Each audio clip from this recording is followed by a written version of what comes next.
Y vamos ahora en punto de encuentro con el primer tema de nuestro programa. Adelante, Marielos.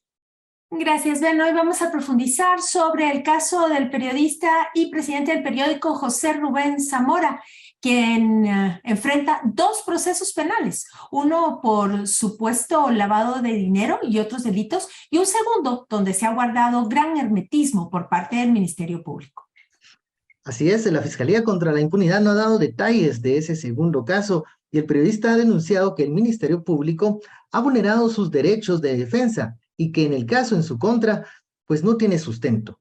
Nuestro colega Ferry Montepeque nos lo cuenta en el siguiente reportaje. En enero, la Fiscalía Especial contra la Impunidad, que dirige Rafael Curuchiche, hizo público un segundo caso contra el fundador del diario El Periódico, José Rubén Zamora, y uno de sus ex abogados fue capturado. Zamora señala al gobierno de Alejandro Yamatei como el principal responsable de su persecución penal. El diario El Periódico denunció que la FECI negó a la defensa de Zamora el acceso al expediente para conocer la segunda acusación por supuesta obstrucción de justicia. Este es un patrón que se repite, pues en la primera investigación por presunto lavado de dinero, chantaje y tráfico de influencias, a los abogados de Zamora también se les negó el acceso a la carpeta judicial de manera inmediata. Por el primer caso, el periodista enfrentará juicio a partir del 2 de mayo próximo. Ya tuve mis primeras dos audiencias y ya tengo juicio el 2 de mayo. ¿Verdad? Entonces, según entiendo, quisieran lograr sentenciarme y después quedarme en proceso de apelaciones 10 años o 15 años, ¿verdad? Pero a pesar de que Guatemala sigue siendo un sistema caracterizado por corrupción y por impunidad, estoy seguro que vamos a lograr descifrar cómo salir de aquí y seguir luchando.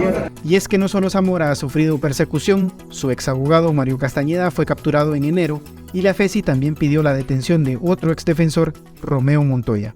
El fundador del periódico atribuye esta situación al actual panorama político nacional. Estamos con un sistema de partidos políticos que diría yo que aunque tienen 20, 25 diferentes nombres, 30 nombres, son la misma banda de delincuentes, ¿verdad? Y con un sistema que solo favorece la impunidad y el robo. El caso contra José Rubén Zamora se inició en julio de 2022 por el supuesto lavado de 200,000 quetzales. Sin embargo, la investigación presenta varias inconsistencias y la Fiscalía no ha revelado pruebas contundentes sobre el supuesto origen ilícito del dinero que recibió Zamora. Soy Ferdy Montepeque y esto es Punto de Encuentro. Y como acabamos de escuchar en la nota introductoria de nuestro colega Ferdy Montepeque, el periodista José Rubén Zamora, presidente del periódico, se encuentra en prisión desde hace 7 meses por un caso en que la Fiscalía Especial contra la Impunidad, que dirige Rafael Curuchiche, le señala de un supuesto lavado de dinero, chantaje y tráfico de influencias. Además, este año esa misma fiscalía hizo público un segundo caso contra José Rubén Zamora, por el que recientemente fue capturado uno de sus ex abogados, el licenciado Mario Castañeda. En ambos casos también fue implicada Flora Silva, la exgerente de la empresa Aldea Global S.A., casa editora del periódico, quien en los dos procesos acepta los cargos que en su contra formuló el Ministerio Público de Consuelo Porras. José Rubén Zamora Marroquín ha denunciado en reiteradas ocasiones que el actual régimen, con Alejandro Yamatei a la cabeza, busca una condena expresa en su contra, pero que él sigue firme buscando los caminos para revertirla. Para dialogar sobre el caso Zamora y la revancha del poder, nos acompaña esta noche José Carlos Zamora, periodista e hijo de José Rubén Zamora, y Jorge Santos, coordinador general de la Unidad de Protección a Defensores y Defensoras de Derechos Humanos, UDFEGUA. José Carlos, Jorge, muchas gracias por acompañarnos esta noche. Buenas noches. Muchas gracias a ustedes. José Carlos, muchas gracias por estar con nosotros y buenas noches a ambos. Yo quisiera pedirle que iniciemos con un recuento de las principales inconsistencias que estamos viendo en los dos casos contra su papá, el periodista José Rubén Zamora, tanto en este primer caso, cuando fue capturado, como en este segundo, en donde ha habido un amplio hermetismo de parte de la FECI. Pues es increíble todo el proceso desde el inicio y los dos procesos, la verdad, han sido fabricados en base a algunos hechos reales, pero que son tergiversados y usados de la forma que ellos necesitaban para poder ordenar un allanamiento y una captura, y con eso la prisión preventiva. Ambos siguen el mismo patrón. En general, a través de todos estos procesos se ha violado el debido proceso y se ha violado el derecho a la defensa, atacando a los abogados, atacando a las pruebas de descargo y a los testigos.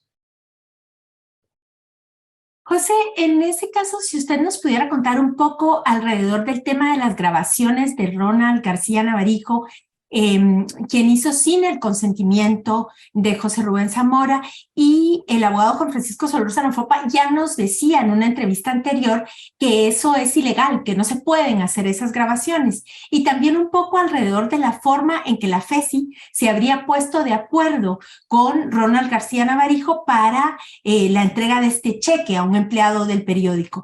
¿Cómo sucedió esto y cómo analizan ustedes este tema de la actuación de la FESI? Pues como les comentaba, es esta tergiversación de hechos y de procesos, e incluso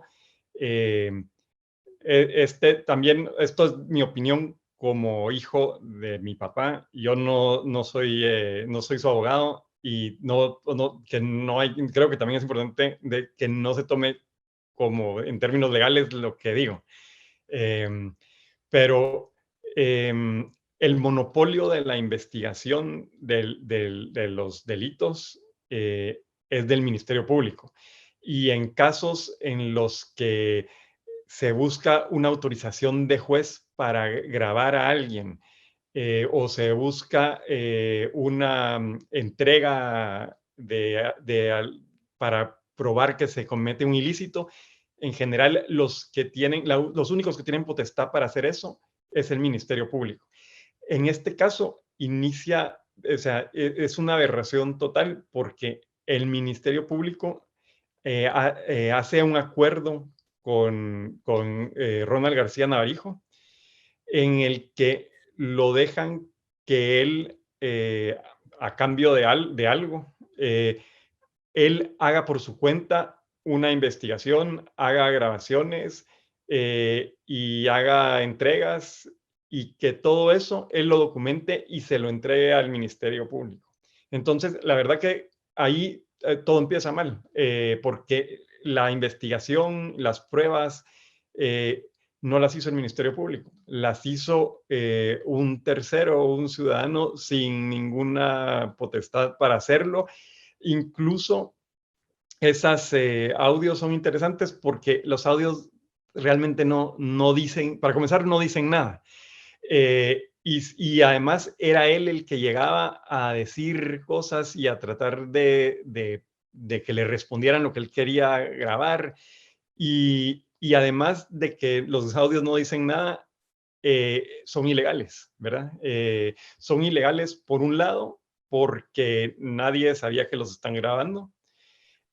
Y segundo, porque incluso en los audios están participando unos abogados como abogados, y entonces eso le da todavía otra razón más por la que los audios serían ilegales, que es la confidencialidad y el secreto profesional entre abogado y cliente. Entonces, todo lo armaron yo siento que todo lo armaron muy rápido para que les permitiera armar este caso, y a la vez eso les diera la posibilidad de allanar, de arrestar y meter en prisión, que al final ese era su objetivo, ponerlo en prisión. Y otro punto clave ahí es que él, por su edad, por su arraigo al país, por todo, cumple con todos los requisitos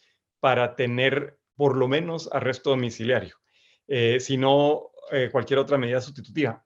Y lo tienen ahí por más de 6 meses.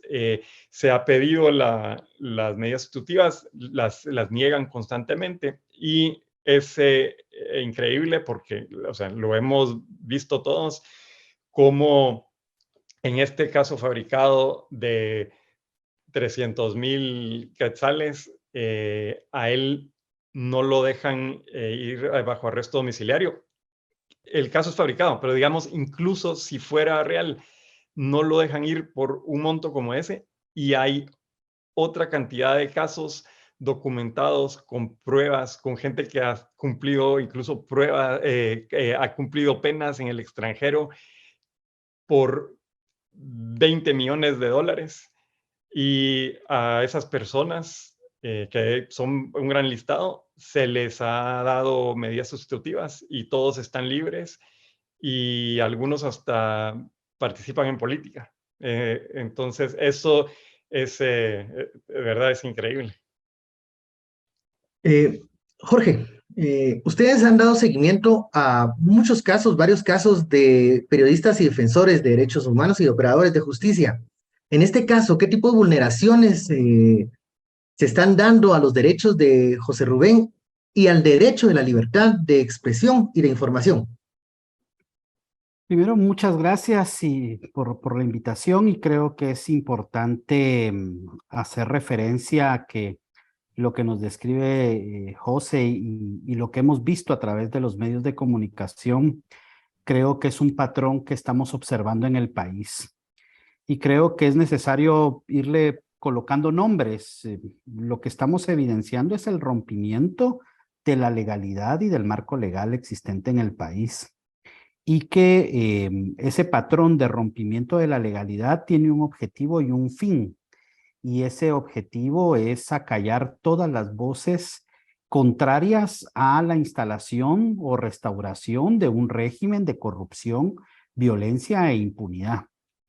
Entonces, estamos viendo no solo violaciones al debido proceso, no solo estamos viendo violaciones inclusive a la garantía de la defensa que toda persona tiene derecho.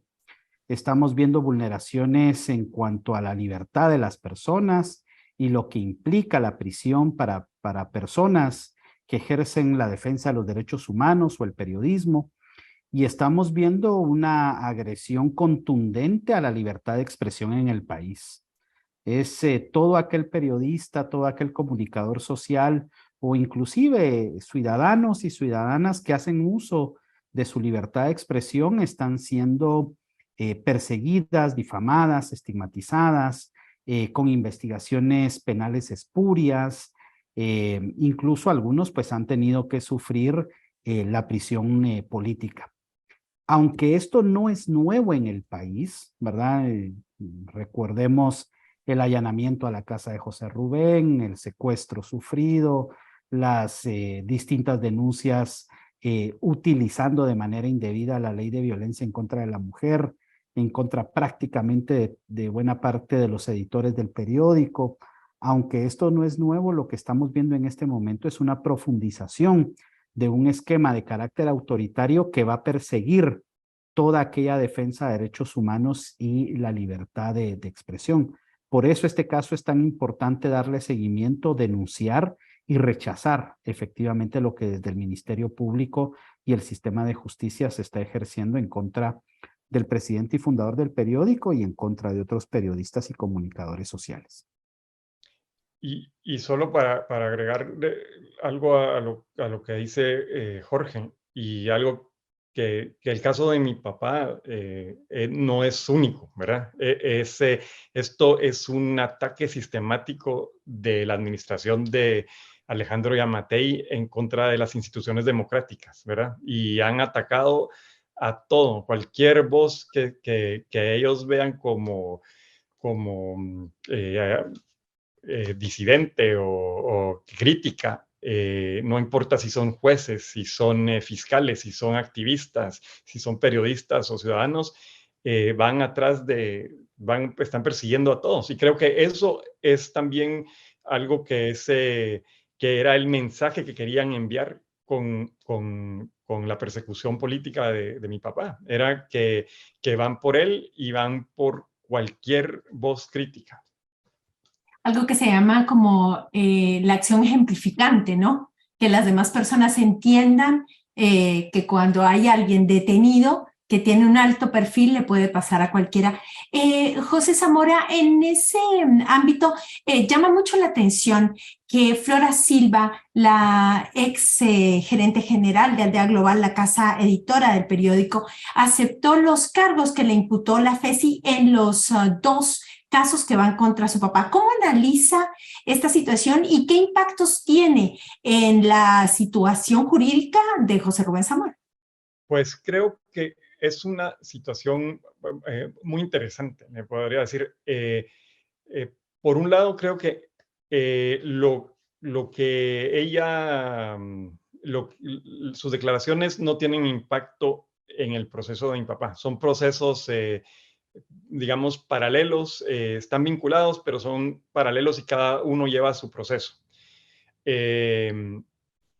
Dentro de eso, ella hasta ahora había declarado que ella participó en estas reuniones, que en esas reuniones se habló de hacer ciertos documentos y que hubo y eso básicamente, ¿verdad? Entonces, la verdad que habló de hechos que ocurrieron, que ninguno de esos hechos, ninguna de esas reuniones, como en los audios, no pasó ahí, no hubo ninguna ilegalidad.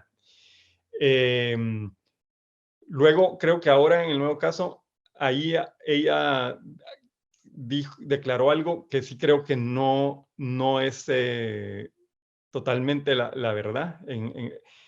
Pero por otro lado, que es el lado que más nos importa a nosotros como el periódico, como mi papá, como familia, Flora es parte del equipo, parte de la familia, y desde el momento que ella decidió apegarse a esa ley, de hecho, en algún momento varias personas se lo habían dicho que que hiciera lo que fuera necesario, todos nos sentíamos felices, porque eso le permite a ella estar libre. Ella, como esto es un caso fabricado y es persecución política, y mi papá es un preso político, tanto Flora como la fiscal Gómez son como, lamentablemente, daños colaterales de personas que el sistema necesitó usar para crear este caso en contra de mi papá, pero que no tienen, o sea, para comenzar, con mi papá no hay caso, y mucho menos con ellas. Todavía, digamos, en términos periodísticos y por el rol del periodismo y por están persiguiendo a estas voces críticas, digamos que mi papá se expuso a esta situación por su profesión, pero Flora no tiene absolutamente nada que ver. Entonces, en general, es un alivio y es una felicidad el que ella se haya podido hacer lo que haya tenido que hacer para estar libre. Ahora, yo también, y esto es mi percepción, estoy seguro que a ella la presionaron para que hiciera eso. En algún momento en el futuro eso se podrá probar o no, ¿verdad? Pero yo en general a Flora la respetamos, la admiramos, nos entristeció muchísimo lo que le pasó, nunca debió haber pasado, y nos sentimos felices que esté libre. Y sí, yo creo que es mucha presión. Y también por diferentes fuentes sabemos que tanto a ella como a otros testigos, como incluso anunciantes, hay personas que se estuvieron acercando a ellos para intimidarlos, para chantajearlos incluso, que si no declaraban de cierta forma en contra de mi papá, les podían iniciar procesos, les podían activar casos de que alguna vez una empresa haya tenido de algún caso de evasión en algún momento que ya no. Y entonces hay grupos que son grupos interesantes que les podemos llamar, en la época de la guerra eran grupos paramilitares, ahora que todo es un poco más sofisticado, son grupos parajudiciales que se están encargando de hostigar a todas las personas que pueden para conseguir abajo de presión que declaren en la forma que ellos quieren. Y, y creo que en parte tiene que ver con eso, pero lo que el fin último, que es que Flora pueda estar libre, no tiene precio, ¿verdad? En este tema, hablando de los grupos parajudiciales, Jorge, hemos visto un patrón muy marcado por parte de la Fiscalía. Vemos cómo los querellantes del caso tratan de atacar a los abogados defensores. Lo vimos con el abogado Francisco Solórzano Fopa, lo vimos también con el anterior. ¿Qué es lo que qué lectura hacen ustedes de esa estrategia, de ese patrón de atacar a los equipos legales? ¿Es para dejarlos en la indefensión? ¿Cuál es el análisis que hacen de esto? Lo has dicho muy bien, Ben, es dejar en total y absoluta indefensión a las personas que están siendo perseguidas penalmente de manera espuria. Y es que creo yo que es importante hacer notar que el nivel de cooptación total de las instituciones del sistema de justicia es de tal naturaleza que ya solo una denuncia en contra de una persona tiene un peso muy grande, porque no hay garantías ni mecanismos que el propio Estado de Derecho te debería de permitir para ejercer tu legítima defensa. Eso en el país prácticamente está roto. Tienes una Corte Suprema de Justicia de facto por más de 3 años. Tienes un sistema de mayor riesgo que ha sido cooptado a partir de persecución espuria que ha provocado el exilio de operadores y operadoras de justicia. Y tienes una cooptación absoluta del Ministerio Público. Entonces, algo que se está planteando acá es que muy probablemente la investigación criminal no se está realizando en las oficinas de la sede del Ministerio Público, sino se está haciendo de manera ilegal, de manera espuria. Esta investigación criminal se está haciendo en fundaciones, en grupos de extrema derecha o de estos grupos, ¿verdad?, parajudiciales, que son al final de cuentas quienes tienen en buena medida el control de las instituciones del sistema de justicia. Y es grave porque al final de cuentas estamos hablando de una fiscal general, de un fiscal especial contra la impunidad que están incluidos en la lista Engel por actos de corrupción efectivamente, ¿verdad? Hoy haciendo una labor de propiciar una venganza en torno y en contra de todas aquellas personas que denunciaron actos de corrupción o que denunciaron graves violaciones a derechos humanos o que denunciaron actos de impunidad. Creo que lo que estamos asistiendo en el país es precisamente la toma de las instituciones públicas por otros grupos de interés y de poder que están gestando una estrategia de venganza en torno a todos aquellos que han alzado la voz por construir una sociedad distinta. Gracias, Jorge. Y hablemos un poco del impacto que esto tiene en un medio de comunicación como el periódico. Es decir, no es solo José Rubén Zamora, sino es un equipo de periodistas y es un medio de comunicación pues que era catalogado como crítico o incómodo por los sectores de poder. Entonces ahí quisiera hacerle la pregunta a José Carlos sobre cuál es la situación de Diario El Periódico, no solamente a partir del encarcelamiento de José Rubén, sino del fin de su edición impresa, y un poco a Jorge cómo ve esto de que un caso para un periodista afecte el ecosistema de medios en el país. Pues ese ha sido verdaderamente devastador, que cumple con su tercer objetivo de la persecución de mi papá. Yo creo que el primero era tenerlo a él en prisión. Él les parece molesto y lo quieren castigar. Eso era un punto. El otro era mandar el mensaje a todos los periodistas guatemaltecos en general. Y el tercero era cerrar el medio. Ellos saben que la sostenibilidad del periódico es muy compleja y que era difícil sostenerlo si no estaba mi papá, que está 100% dedicado a eso. Y pensaron que iba a cerrar de inmediato.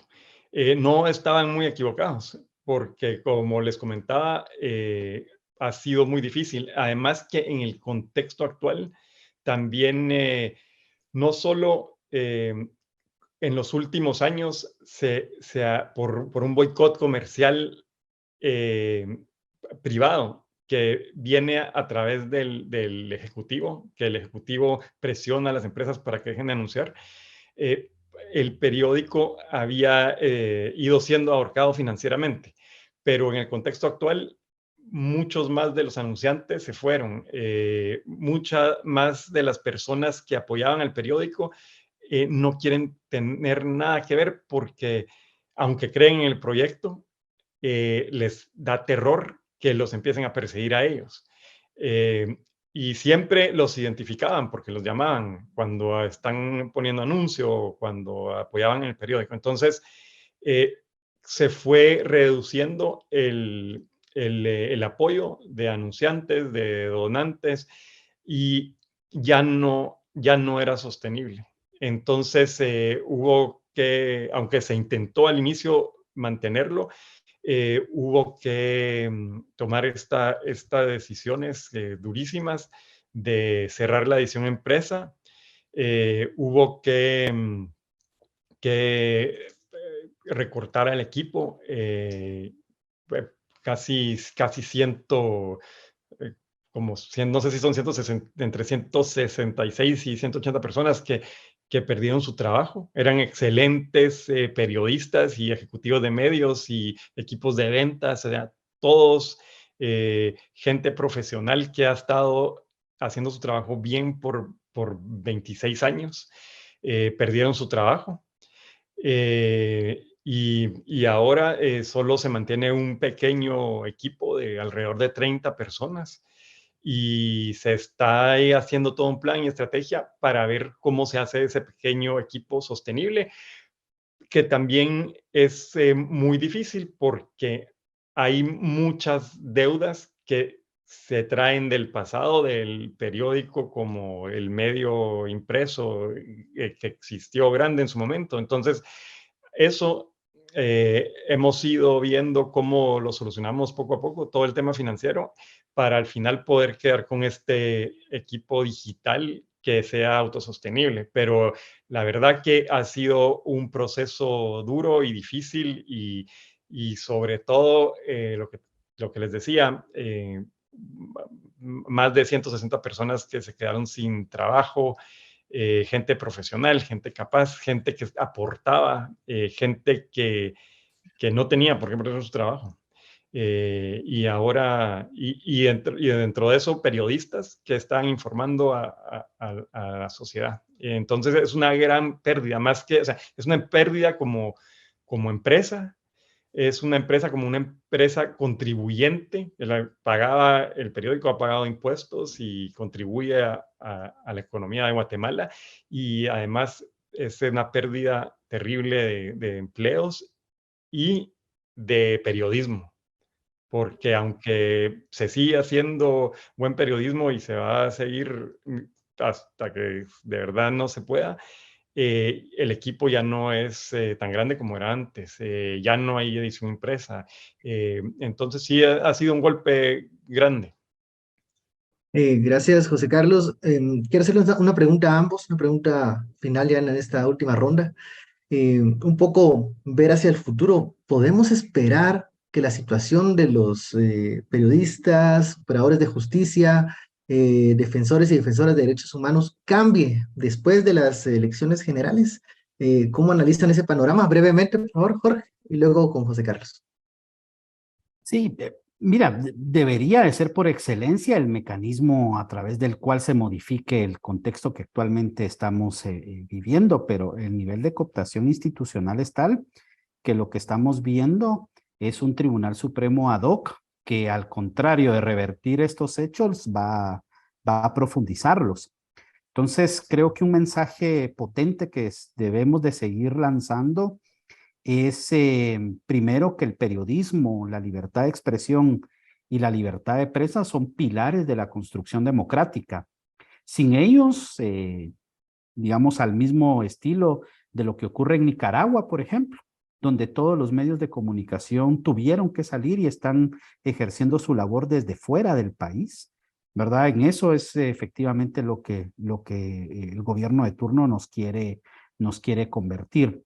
Entonces, expresiones como estos, como la alianza no nos callarán y como otros espacios organizativos que defienden la libertad de expresión, nos parecen a nosotros fundamentales para que al final de cuentas se pueda revertir este hecho. No dejar de insistir, no dejar sola a las personas que como José Rubén están sufriendo prisión política, no abandonar, ser solidarios y seguir insistiendo en que es posible construir democracia en un país como Guatemala.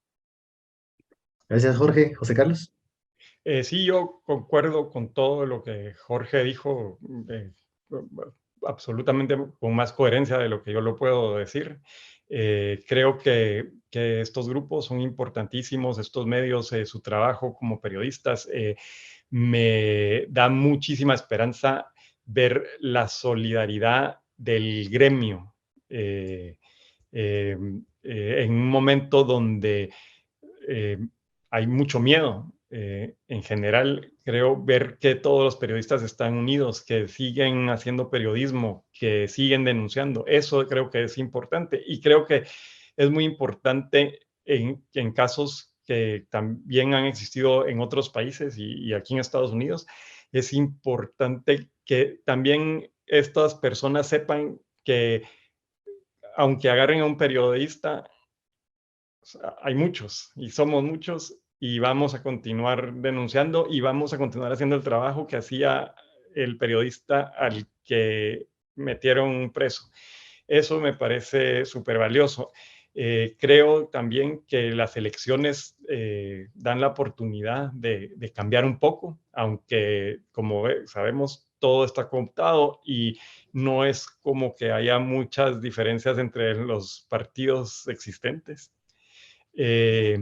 Pero creo que la sociedad juega un papel importantísimo y esperaría que en un futuro cercano pase algo que permita que la sociedad en su totalidad, los ciudadanos que saben y no están de acuerdo con lo que está pasando, se activen de nuevo. En un momento tuvimos lo que llamamos como esta primavera de Guatemala, y siento que fue en un contexto muy interesante porque siento que cuando los ciudadanos se dieron cuenta que había un espacio para denunciar, para manifestar y que había un movimiento que estaba funcionando en contra de la corrupción, se sintieron empoderados para salir a las calles y demandar que hubieran cambios.